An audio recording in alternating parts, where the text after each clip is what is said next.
कई बरस पहले की बात है। एक गांव था, नरचैता, नाम ही जैसे शापित हो। वहां जाने की हिम्मत बहुत कम लोगों में थी। वजह, वहां के पुराने पीपल के पेड़ को प्रेत वृक्ष कहा जाता था। कहते हैं उस पेड़ के नीचे किसी समय एक तांत्रिक ने अपना आखिरी हवन किया था और वो रात अब तक उस पेड़ में कैद है। गांव वाले उस पेड़ से दूर रहते थे। दिन में भी वहां सन्नाटा पसरा होता और रात होते ही जानवर भी उस रास्ते से गुजरने से कतराते। लेकिन सब कुछ तब बदला जब शहर से आया एक आदमी, रुद्राक्ष। वो खुद को रहस्य खोजी लेखक कहता था, लेकिन उसकी नजर में प्रेत वृक्ष बस एक अंधविश्वास था। रुद्राक्ष कैमरा, रिकॉर्डर और कुछ नोटबुक लेकर गांव पहुंचा। गांव वालों ने पहले तो बात नहीं की, पर बूढ़ा हरिया उसे देखकर बोला, बाबू, कुछ चीजें किताबों की नहीं होती, जो वहां जाएगा वो लौटेगा नहीं। रुद्राक्ष हंसा। रात को अकेले वह प्रेत वृक्ष के पास पहुंचा, कैमरा ऑन किया, रिकॉर्डर ऑन किया। तभी हवा में एक अजीब सी सरसराहट हुई। पेड़ की शाखाएं जैसे उसे बुला रही थीं। और फिर एक धीमी सी महिला की आवाज आई, तू आया है उसे जगाने। रुद्राक्ष ने रिकॉर्डर चालू रखा। कैमरे में IR लाइट ऑन थी। सामने वो प्रेत वृक्ष पूरी शान से खड़ा था, लेकिन उसकी शाखाओं में सन्नाटा नहीं था, एक कंपन था, जैसे कोई जिंदा हो उस पेड़ में। एक झोंका आया, कैमरा हिल गया और तभी, तू जागेगा तो मैं भी जागूंगी। रुद्राक्ष पीछे मुड़ा, कोई नहीं। सहसा जमीन पर पड़े सूखे पत्ते जल उठे, बिना आग के। उसने कैमरा झुकाया, एक महिला का चेहरा दिखाई दिया, लेकिन सिर्फ कुछ सेकंड के लिए। अगली सुबह गांव में हड़कंप मचा। रुद्राक्ष रात भर नहीं लौटा। गांव वालों ने कुछ नहीं कहा, पर बूढ़ा हरिया उसके सामान के पास गया और कैमरा उठा लाया। मैं जानता था वो वापस नहीं आएगा। गांव की चौपाल पर हरिया ने कहानी सुनाई।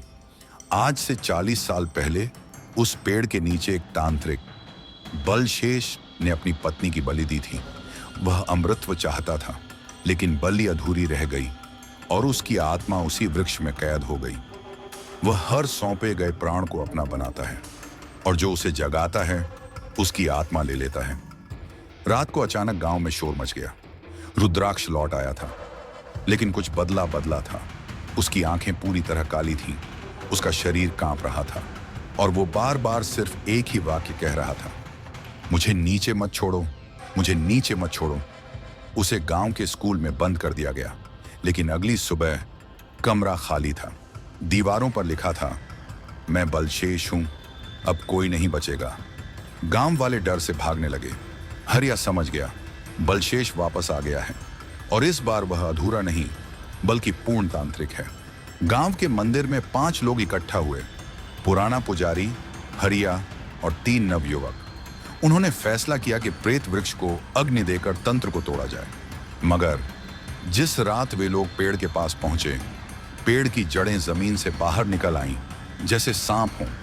एक एक करके सबकी आंखों से खून बहने लगा और हवा में वही आवाज गूंजी, मेरे अधूरे यज्ञ में तुम सभी आमंत्रित हो, आहुति बनो।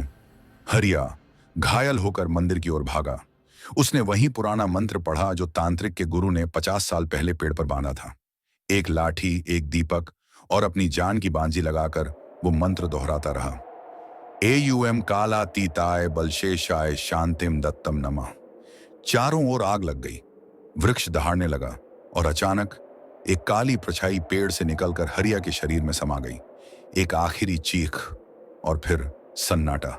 रुद्राक्ष का कैमरा गांव के तालाब के पास मिला। वीडियो में आखिरी 2 मिनट की फुटेज थी। अगर कोई ये देख रहा है तो जान लो, मैं हरिया नहीं रहा और बलशेष अब तुम्हारे शहर की ओर बढ़ रहा है।